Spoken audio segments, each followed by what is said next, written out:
فأنا ناصح لإخواني بالصدع بالحق تبيض وجوههم. السكوت في مسألة الحزبية يضرها، فاصدع بما تؤمر وأعرض عن المشركين. سلامي على دماج ورجالها والشيخ يحيى ودار العلم يا سعد بانيها. بسم الله الرحمن الرحيم. الحمد لله رب العالمين، والصلاة والسلام على رسوله الأمين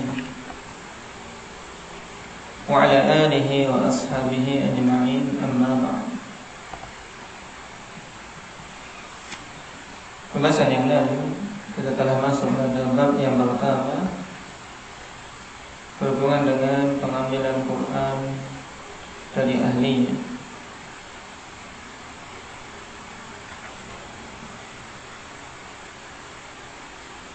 Di mana Rasulullah SAW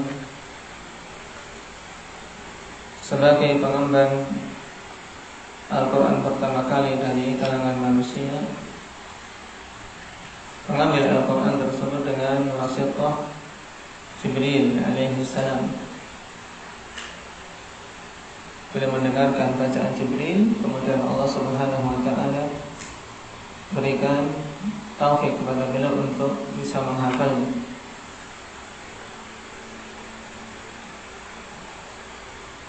Kita lanjutkan. Wa qala rahimahullah,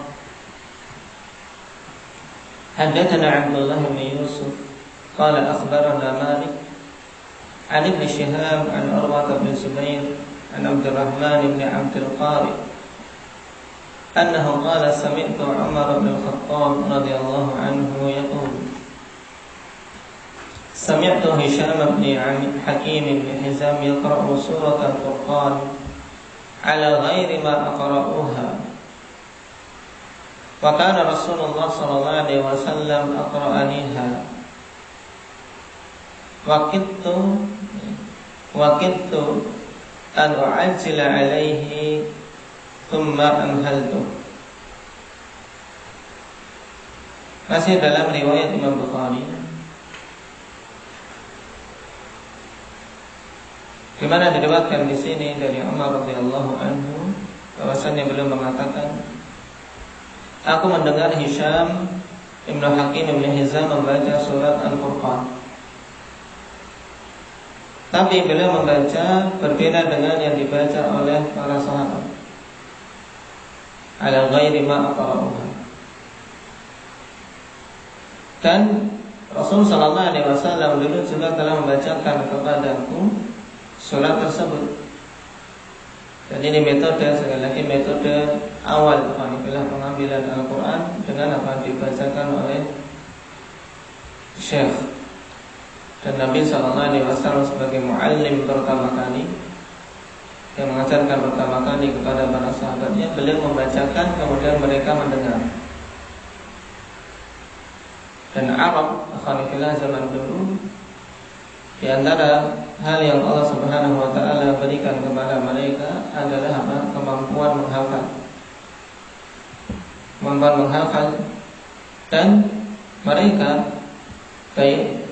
banyak yang tidak baca tulis karena mengandalkan sisi ini, mengandalkan sisi hifz.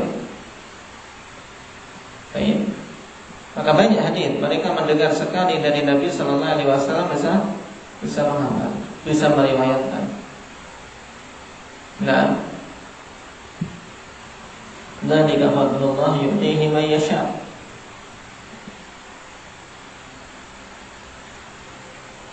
Nah, Rasulullah sallallahu alaihi wasallam dulu juga telah membacakan surat tersebut kepadaku. Dan hampir-hampir aku terburu-buru ingin menghentikan bacaan Hisham bin Hakim tersebut. Karena saat itu beliau membaca dalam kondisi salat. Tsumma anhaltuhu hatta sarafa. Kemudian aku tunda. Aku biarkan dia sampai selesai.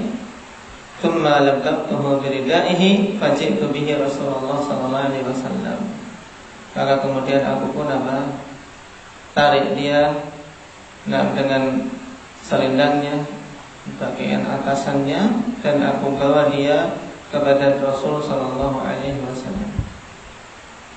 Faqultu, maka aku katakan, inni sami'tu hadza yaqra'u ala ghairi ma aqra'taniha. Maka Umar mengatakan, sungguhnya aku mendengar orang ini membaca Al-Quran dan berbeda dengan bacaan yang engkau bacakan aku surat tersebut kepadaku. Ya, engkau telah membacakan kepadaku surat tersebut. Dan ini ghirah dari Umar radhiyallahu anhu. Nah, bagaimana orang ini kalau membaca berbeda? Baik, padahal Al-Quran tidak boleh seorang menambah, mengurangi atau mengubah-ubah. Dari sisi ini maka Umar mengingkarinya dan membawanya kepada Rasul sallallahu alaihi wasallam. Faqala li, maka dia kemudian mengatakan padaku, arsilhu, yaitu Nabi mengatakan kepadaku, arsilhu, lepas dia, ya lepaskan dia. Tayyib, tsumma qala lah, kemudian Nabi mengatakan kepada dia, iqra, bacalah. Faqara'a, maka Hisham membaca apa yang dia baca tadi. Qala hakadha unzila, demikianlah diturunkan Al-Quran, berarti bacaan Hisham ibn Hakim benar. Dan Nabi SAW tidak langsung menghukumi beliau salah. Nabi diminta membaca dulu, didengarkan, ternyata benar yang dibaca. Tsumma qala li, kemudian beliau mengatakan kepadaku, iqra, karena Umar dulu telah mengambil juga surat Al-Furqan tersebut dari Nabi SAW. Nah, bacalah. Faqara'tu, maka aku pun membacanya. Faqala hakadha unzilat, kemudian Nabi SAW mengatakan, demikianlah Al-Quran diturunkan. Menunjukkan bacaan Hisham benar dan bacaan Umar juga benar. Kemudian Nabi SAW berikan penjelasan yang tentunya akan membuat keduanya bertanya-tanya, bagaimana berbeda kok kedua-duanya benar. Nabi kemudian mengatakan, innal Qur'ana unzila ala sab'ati ahruf faqra'u minhu ma tayassar. Nah, hadits muttafaqun alaih. Sungguhnya Al-Quran itu diturunkan di atas sab'ati ahruf, ya, diturunkan dalam atas 7 lughah dari lughah-lughah bahasa Arab. Maka bacalah dari 6 huruf-huruf tersebut, yaitu dari lughah tersebut apa yang mudah. Dan ini termasuk salah satu mukjizah alhamdulillah dari hal-hal yang menjadikan Al-Quran mudah untuk diterima, mudah untuk dihafal di kalangan Arab awal. Allah Subhanahu wa taala turunkan Al-Quran ala sab'ati ahruf, diturunkan atas 3 huruf. Khilaf panjang alhamdulillah sampai Ibnu Abdul Bar radhiyallahu taala menyebutkan ada 50 qaul. Ya, ada khilaf panjang sampai ada 50 qaul tentang makna sab'ati ahruf. Dan makna yang paling kuat Allah Ta'ala alam dari ke-50 pendapat tersebut yaitu ala sab'ati lughat, yaitu diturunkan atas 3 bahasa dari bahasa-bahasa Arab. Nah, 7. Nah, unzila ala sab'ati ahruf, turun atas 3 terus. Nah, 7 apa kalau dikata ada kata 3 semuanya kira-kira. Nah, innal Qur'ana unzila ala sab'ati ahruf. Bahwasanya Al-Quran diturunkan atas 7 huruf. Nah, 7 huruf yang dimaksud ya sab'ati ahruf. Tadi apa? Khilaf sampai berapa? Khilafnya Faizal sampai 50. Nah, 50 pendapat dikumpulkan oleh Ibnu Abdul Bar rahimahullah ta'ala, atau disebutkan oleh beliau. Dan yang rajih ala sab'ati ahruf, yaitu ala sab'ati lughat, yaitu atas 7 bahasa dari apa? Bahasa-bahasa Arab. Karena bahasa Arab alhamdulillah memiliki kekhususan masing-masing kabilah, masing-masing kelompok. Al-Quran turun dalam 7 lughat yang ada pada mereka. Maka Nabi SAW beritakan, faqra'u minhum ma tayassar, bacalah dari dari lughat yang Al-Quran turun dengannya tersebut apa yang mudah bagimu. Dan di antara penafsiran yang salah menafsirkan sab'ati ahruf adalah dengan Dengan 7 qiraah. Sebagian menafsirkan bahwasanya Al-Quran diturunkan dengan 7 qiraah. Ini salah. Kenapa? Karena qiraah tidak hanya 7. Yang 7 ini mutawatirah, tapi di sana ada qiraah sahihah yang lain. Dikumpulkan oleh Ibnu Jazari rahimahullah taala 10. Dalam kitab beliau An-Nashr. Fi qiraatil ashr. Qiraah yang sahihah. Berarti kalau ditafsirkan hanya 7 qiraah ini batil. Kenapa? Karena di sana masih ada qiraah yang lain yang juga sahihah.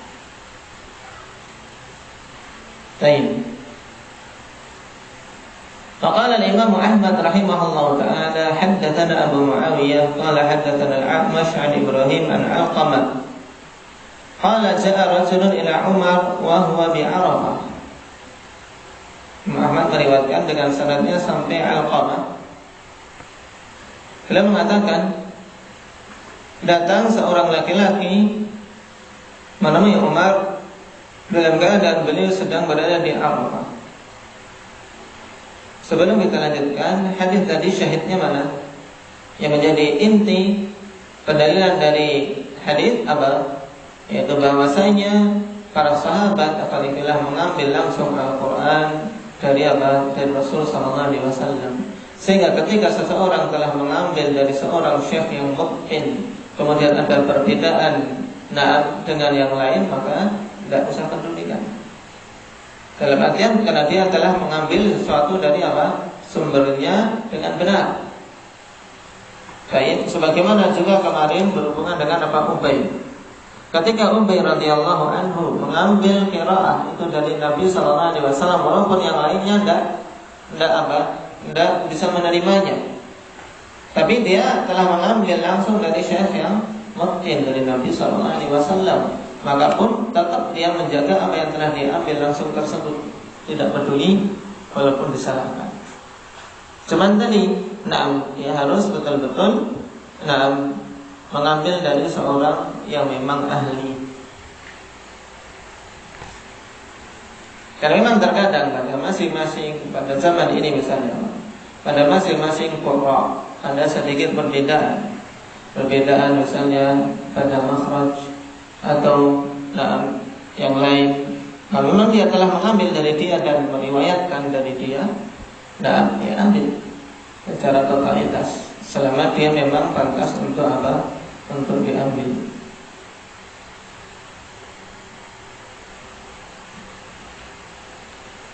Baik. Kita kembali kepada riwayat Ahmad ini. Seorang laki-laki datang menemui Umar dalam keadaan beliau di Arafah. Qala Abu Muawiyah wa haddatsana al-A'mash an Khaythama an Qais bin Marwan annahu ata Umar radhiyallahu anhu faqala ji'tu ya amiral mu'minin min al-Kufah wa taraktu biha rajulan yumlil masahifa an dhahri qalbi. Laki-laki itu dalam jalan yang lain dikatakan Qais bin Marwan. Qais bin Marwan mendatangi Umar radhiyallahu anhu. Kemudian berkata, aku datang wahai Amirul Mukminin dari Kufah. Kufah alhamdulillah daerah munculnya banyak fitnah.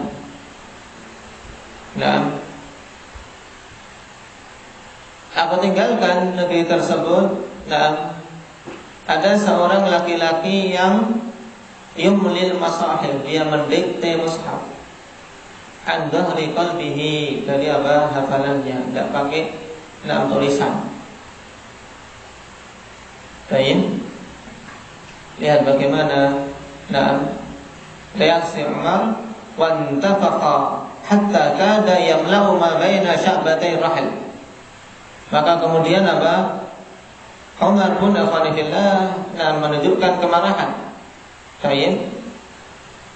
Yaitu marah mendengar apa? Berita ini. Bagaimana di zaman itu kok ada seorang yang berani mendiktekan mushaf tanpa tulisan, yaitu mendiktekan mushaf kepada manusia dari apa? Dari hafalannya toh. Ini ibarat wantafaqa hatta kada yamla'u ma baina sya'batay rahim, yaitu kemarahan yang sangat sampai diibaratkan apa? Intifah, yaitu dia apa? Menggembung sampai-sampai memenuhi kain kedua apa? Kedua ujung pelananya.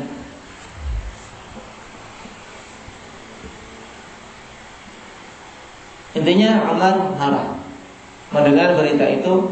Faqala wa man huwa waihak, siapa dia itu? Celaka kamu. Nah, qala Abdullah bin Mas'ud radhiyallahu anhu. Maka kemudian Qais bin Marun mengatakan dia adalah Abdullah bin Mas'ud. Ketika mendengar yang disebutkan tersebut, fama zala yanfa'u wa yasra anhu al-ghadab hatta 'ada ila halihi allati kana 'alaiha. Maka ketika mendengar nama itu disebutkan, maka kemarahannya mulai mereda dan Qais kembali pada kondisi semula. Di sini juga penting kira-kira dalam mensikapi pertanyaan yang sifatnya umum seperti ini. Baik, memang terkadang kalau mendengar langsung seperti ini, siapa ini orang? Berani sekali. Dan juga banyak pertanyaan-pertanyaan yang semisal diajukan para ulama, Syekh fulan, bagaimana seorang fulan yang menyampaikan demikian-demikian kepada manusia. Baik, terkadang kalau alim ini sendiri ya, dengan arah pertanyaan berarti bertanya siapa orang itu. Disebutkan fulan. Biasanya kadang kemudian butuh untuk tabayyun dulu benar atau tidak, sehingga tidak langsung menghukumi. Demikian pula ini yang dicontohkan oleh Umar. Baik, Umar bertanya siapa orang tersebut. Ternyata adalah Abdullah bin Mas'ud, seorang yang memang ahli. Makanya dah heran kemudian yang awalnya sangat marah, kemudian kemarahan itu mereda, kemudian kembali pada kondisi semula. Tsumma qala waihak wallah ma a'lamuhu. Baqiya minan nasi ahadun huwa ahaqqu bidzalika min. Wa sawahaddithuka an dzalik. Celaka kamu demi Allah. Dan waihak biasa untuk apa? Hentikan.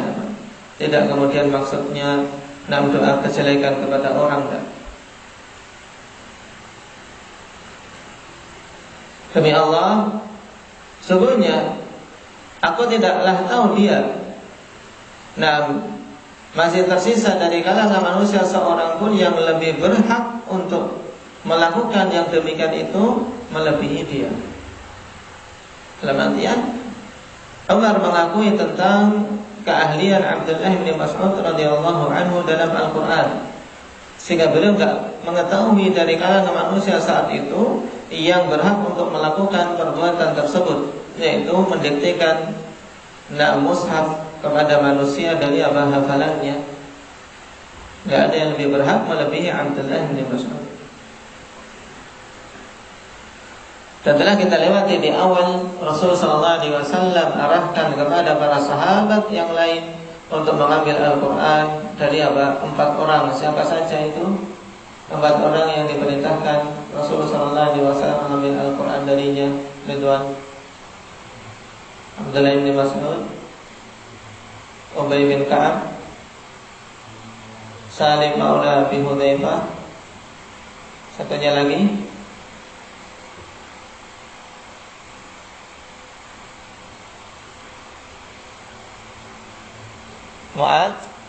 Mu'adz bin Jabal radhiyallahu anhum ajma'in. Itu di antara deretan qurra'us sahabah pada ranking 1. Nah, 4 sahabat utama. Kemudian kita kembali kepada hadis riwayat Ahmad ini. Umar pun menyampaikan dalam riwayat dia tentang kenapa sampai beliau mengatakan demikian kepada yang demikian tentang Abdullah bin Mas'ud. Qala kana Rasulullah sallallahu alaihi wasallam la yazalu yasmuru 'inda Abi Bakr al-lailah kadaka fil amri min amri al-muslimin wa innahu samara 'indahu dzata lailah. Adalah Rasulullah sallallahu alaihi wasallam senantiasa begadang di sisi Abu Bakar, yaitu bersama Abu Bakar As-Siddiq radhiyallahu anhu di malam hari. Untuk apa? Membahas tentang perkara dari perkara-perkara kaum muslimin, membahas urusan kaum muslimin. Nah, ini menunjukkan bagaimana Rasulullah sallallahu alaihi wasallam mengajak para sahabatnya untuk bermusyawarah pada perkara-perkara yang penting.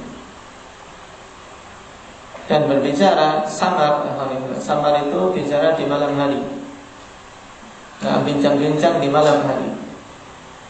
Asal bincang-bincang di malam hari setelah Isya itu merupakan perkara yang makruh.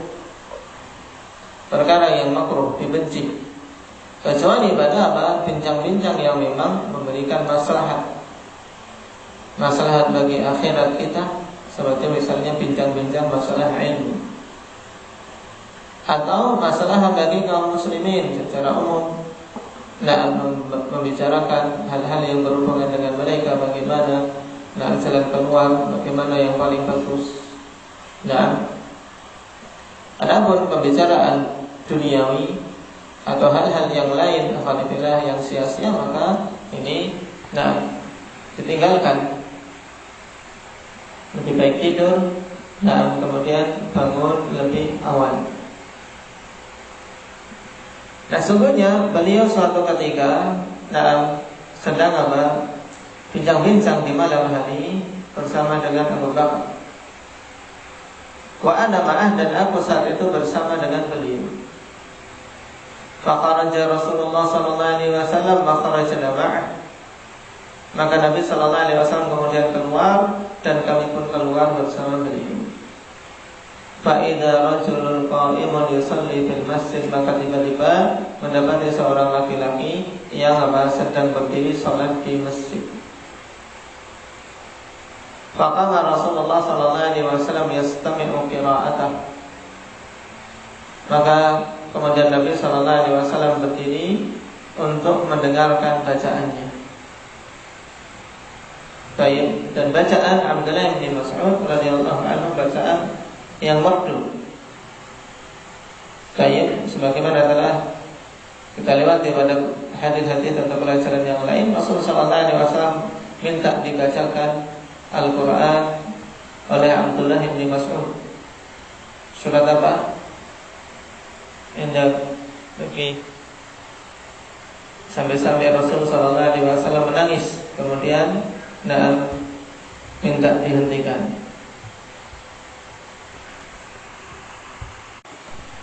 Minta dibacakan surat An-Nisa. Maka tatkala sampai pada firman Allah Subhanahu wa taala, "Fa kaifa idza ji'na min kulli ummatin bi syahid wa ji'na bika 'ala haula'i syahida." Maka Rasulullah sallallahu alaihi wasallam minta dihentikan, dan ketika ditoleh oleh Abdullah bin Mas'ud, maka beliau berlinang air mata.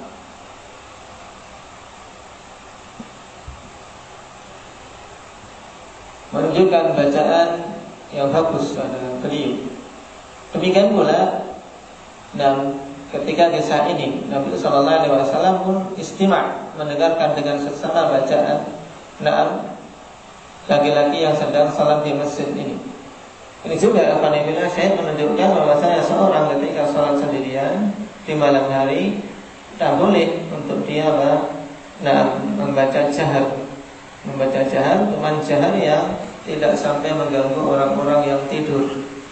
Karena memang bacaan malam hari, apalagi dalam kondisi hening, kemudian dia bisa mendengar sendiri bacaan dia di telinga dia, akan lebih membawa untuk bisa khusyuk. Tapi kalau dalam keadaan orang banyak di samping kanan kirinya, jangan, karena ini akan mengganggu yang lain, sehingga yang lainnya tidak bisa khusyuk nanti. Qala Rasulullah sallallahu alaihi wasallam, falamma kitna an na'rifa, qala Rasulullah sallallahu alaihi wasallam, man sarrahu an yaqra'a al-Qur'ana rabban kama unzil falyaqra'hu ala qira'ati ibni ummi 'abdin. Maka tatkala hampir-hampir kami mengetahui siapa laki-laki itu, karena mereka tidak mengetahui, ini Abu Bakar dan Umar tidak tahu siapa laki-laki ini. Nah, tapi Rasul sallallahu alaihi wasallam jelas mengetahuinya, mengetahui bacaannya. Maka Rasul sallallahu alaihi wasallam mengatakan, siapa saja yang ingin untuk membaca Al-Qur'an dalam keadaan masih basah, dalam artian betul-betul masih segar sebagaimana diturunkannya, maka bacalah atas qiraah Ibnu Ummi Abdin, yaitu bacalah Al-Quran tersebut sesuai dengan bacaan Abdullah ibni Mas'ud. Yang dimaksud dengan Ibnu Ummi Abdin adalah Abdullah ibni Mas'ud. Ini penamaan beliau yang lain atau sebutan untuk beliau.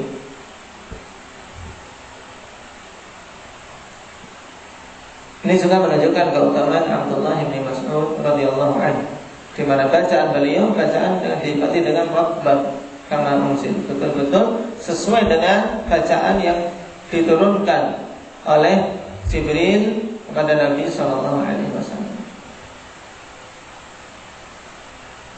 Atau lebih bagusnya diturunkan melalui wasitah Jibril kepada Nabi sallallahu alaihi wasallam. Qala thumma jalasa ar-rajulu yad'u. Masih belum mengetahui, belum sadar siapa ya. Kemudian laki-laki itu pun duduk berdoa. Jadi mereka hanya memperhatikan apa yang dilakukan oleh Abdullah bin Mas'ud ini tanpa mengganggunya, dibiarkan. Faja'ala Rasulullah sallallahu alaihi wasallam yaqulu lahu sal tu'ta sal tu'ta. Maka kemudian Nabi sallallahu alaihi wasallam mengatakan kepada Abdullah bin Mas'ud dalam keadaan beliau tidak tahu, yang mendengar adalah Abu Bakar dan Umar. Rasul sallallahu alaihi wasallam mengatakan sal tu'ta, mintalah maka engkau akan diberi, mintalah maka engkau akan diberi. Ini sudah keutamaan lain yang menunjukkan bahwasanya doa Abdullah bin Mas'ud adalah doa yang mustajabah. Qala Umar radhiyallahu anhu, qultu wallahi la aghduwanna ilaihi fala ubashiranna. Maka Umar mengatakan pada dirinya, mengatakan pada diri sendiri ini tentunya, demi Allah sungguh besok aku akan akan datang menemui dia, kemudian aku memberikan kabar gembira kepadanya. Setelah tahu itu Abdullah bin Mas'ud, maka bertekad untuk memberi kabar, karena ini kabar menggembirakan. Nabi SAW memberikan pujian tentang kebenaran bacaan beliau, dan juga memberikan berita kalau permintaan-permintaannya akan dikabulkan oleh Allah Subhanahu wa taala. Dan ini bisyarah, kabar gembira yang seorang muslim ketika menyampaikan kepada saudaranya termasuk amal saleh. Makanya Umar bertekad untuk menyampaikan kabar yang menggembirakan saudaranya ini, karena memasukkan kegembiraan kepada hati-hati kaum mukminin termasuk kebaikan. Dan sebaliknya, memasukkan kesedihan, memasukkan kegelisahan, memasukkan kekacauan di tengah-tengah kaum muslimin merupakan perbuatan jarimah, perbuatan jahat, dosa. Dan ini sifat orang-orang munafik yang menginginkan kaum muslimin dalam kondisi panik, kaum muslimin dalam kondisi kacau. Nah, makanya Nabi Sallallahu Alaihi Wasallam perintahkan kepada Mu'adz dan Abi Musa, basyira wa la tunfira, beri kabar gembira, jangan buat mereka lari. Qala faghadawtu ilaihi liubasyira, maka Umar pun besoknya pagi-pagi datang menemui Abdullah bin Mas'ud untuk memberikan kabar gembira kepada beliau. Fawajadtu Abu Bakrin qad sabaqani ilaihi fabasyarahu, tapi ternyata aku mendapati Abu Bakar telah mendahuluiku. Nah, telah mendahuluiku dalam menemui Abdullah bin Mas'ud, kemudian beliau telah menyampaikan kabar gembira itu kepada Abdullah bin Mas'ud. Subhanallah. Wala wallah ma sabaqtuhu ila khairin qattu illa sabaqani ilaihi. Nah, sungguh demi Allah, tidaklah aku berusaha untuk berlomba-lomba pada suatu kebaikan pun kecuali dia telah mendahuluiku padanya. Aku ingin berlomba-lomba cepat-cepat, pagi-pagi dia sudah datang. Nah, sudah niatan dari malam, besok mau datangi Abdullah bin Mas'ud beri kabar gembira. Ternyata Abu Bakar sudah dahulu. Nah, tidak heran kalau kemudian Abu Bakar al-Khalifah menjadi apa? Orang yang paling utama. Nah, dari kalangan umat ini, kenapa? Karena bersegeranya beliau dalam kebaikan. Umar saja, orang nomor 2 ini tidak pernah apa? Mengatakan apa? Tidak pernah bisa mendahului Abu Bakar dalam apa? Amalan kebaikan. Dan beberapa kisah menunjukkan hal itu. Beberapa kisah menunjukkan hal itu, di mana Abu Bakar tidak mengungguli yang lain dari amalan-amalan kebaikan. Disinilah yang hendaknya kita contoh wanita untuk seorang musabaqah.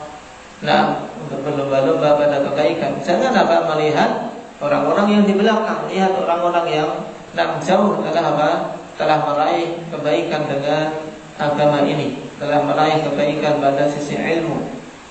Yang belum menghafal Al-Quran, lihat mereka-mereka yang sudah menghafal, sudah mungkin.